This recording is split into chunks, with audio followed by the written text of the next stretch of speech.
Alright, good evening. Ang inyong part-time vlogger nagbabalik. Yun, okay? 3 times a week na tayo ngayon. Nag-i-improve tayo. Tama na vlogger daw. Anyway,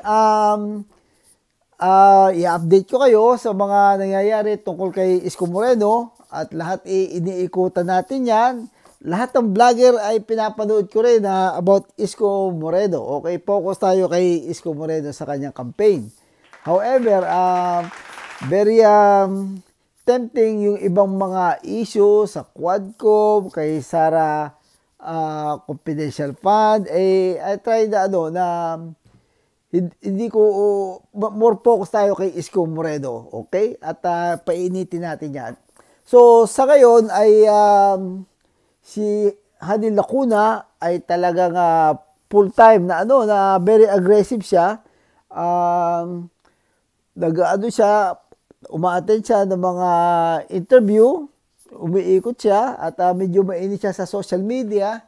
Kaya lamang ay pare-pareho isang narrative lang ang kanyang ang baliwala din parang deja vu.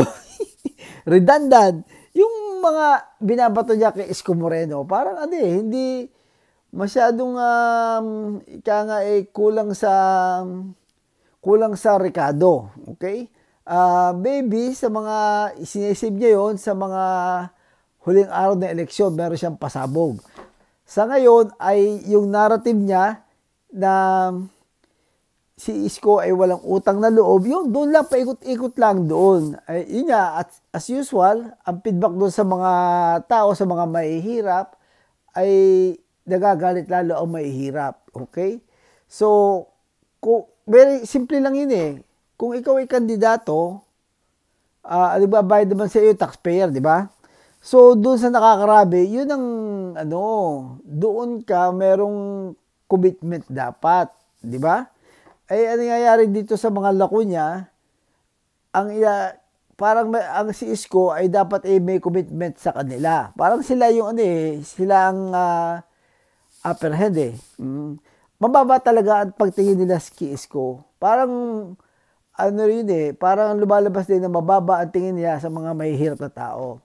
Actually, from the past, kung natatandaan niyo, ang tawag sa kanya ng matandang Lacuna ay ang aking bata, ang bata ko. My boy! Kaya yung mga yung mga gesture, body language ni Hani Lacuna ay talagang parang very entitled siya. Parang ang tingin niya kay Isko bata-bata lang namin ito. So binabaoy niya yung mga binabanggit niya yung pamula daw nung kay Lim, sinamahan niya, right or wrong, mga ganun. Kay Joseph Estrada, right or wrong, sinamahan namin siya. Parang may obligasyon si Isko Moreno sa kanila na kung anong sabihin nila kay Isko ay magbabaw dapat si Isko. Yun ang ni Lacuna eh. Yun ang pinupush niya eh. Pero hindi alam ng mga Lacuna, ang dating sa mga taga Maynila, sa mga pangkaraniwang tao, very offended yun eh. Very offended yun eh. Ang mga botante, again, uulitin ko lang yung nakaraan dahil importante naman itong message na to eh. Ang message sa ang mga mahihirap na mga botante, ang kanilang big concern, anong makukuha namin do sa mga sa mga kandidato. Okay? Hindi nila problema kung anong ang commitment ni Isko sa mga Lacuna. Hindi pilit ni Lacuna na dapat si Isko makikompromise sa kanila dahil may pinagsamahan. Anyway, so yun. Kaya umiikot lang dun paulit-ulit lang redundant lang yung redundant issue ang nangyayari.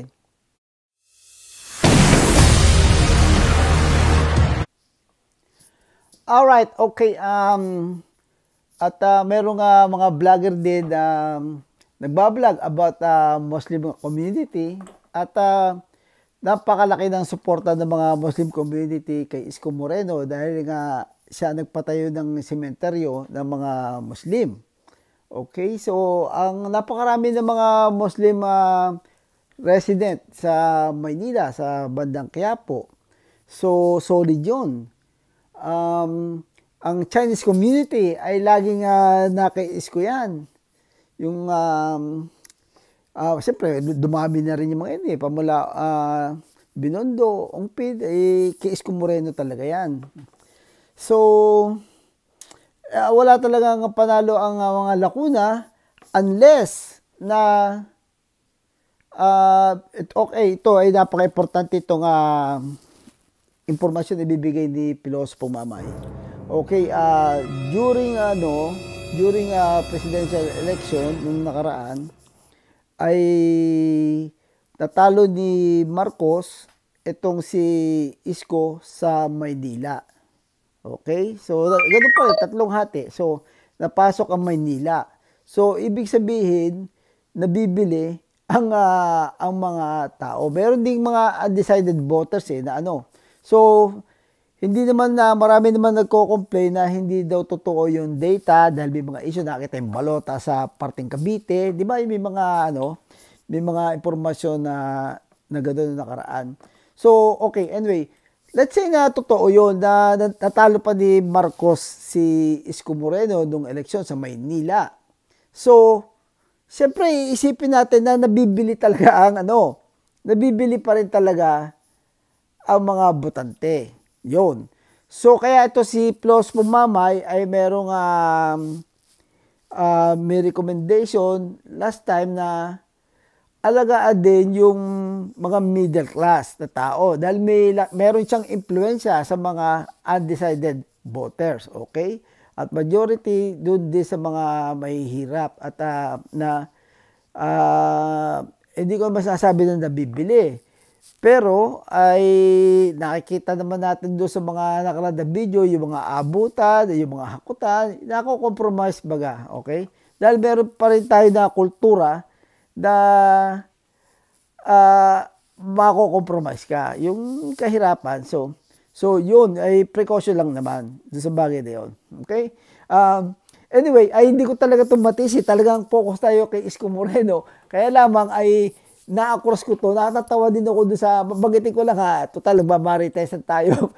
Ay na-cross ko itong mga issue. Di ba last time kay Harry Roque, tungkol doon sa kay Serna, di ba? Nalig siya. Tapos, ito naman na last week naman, ay merong Kate Garcia na si Kendra Cam ay inakisto si Benny Abante na may kaso daw na may kaso ng nagmolestya daw ng bagets, yung pan-title And then, a while ago, nakita ko naman tong si Sarah na yung matandang tulpo na kapatid nila ay sinasabing may relasyon daw dito kay ang tawag dito, kay Attorney Lopez, di ba?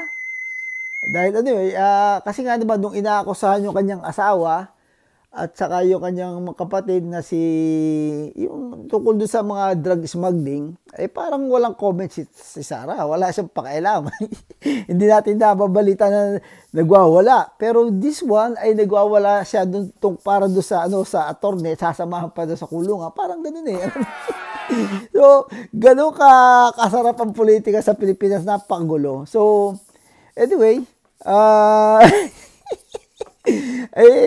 talagang very tempting na manood.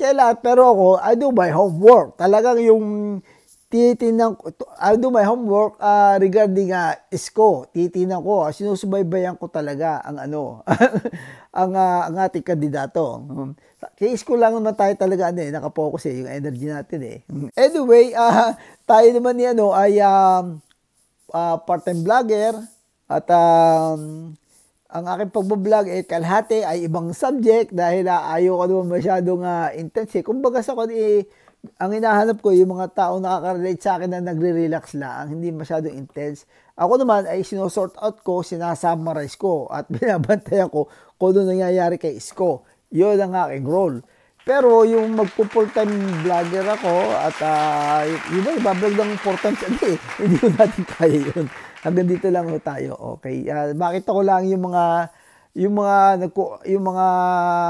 nakaka-relate sa akin, nagkukwentuhan, okay na yun, okay na sa akin yun. Bantayan natin ang Maynila dahil baka ito yung mga very sneaky itong si Lacuna eh. Dahil kita mo naman yung body language niya, yung gesture, tsaka yung uso ni ni Lacuna. Parang hindi pwede kang mag-relax, hindi mo pwede pagtiwalaan eh. Yung parang manunuklaw lagi yung uso.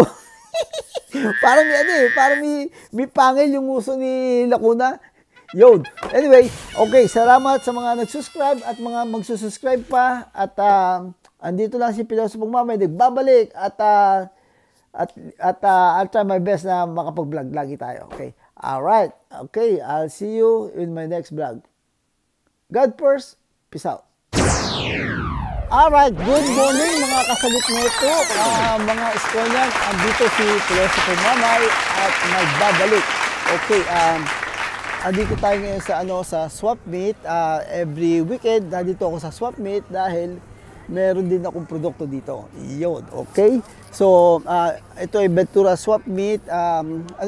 Every town lagi may swap meet. Ang kagandahan dito sa bayan namin ay tabi kami ng dagat at saka we have the perfect weather in the world according to survey. Dahil perfect ang weather dito, pwede ka naka-sando, pwede ka naka-jacket. So, at this moment, parang mga mga, I would say, mga 68. Yan. So, perfect weather.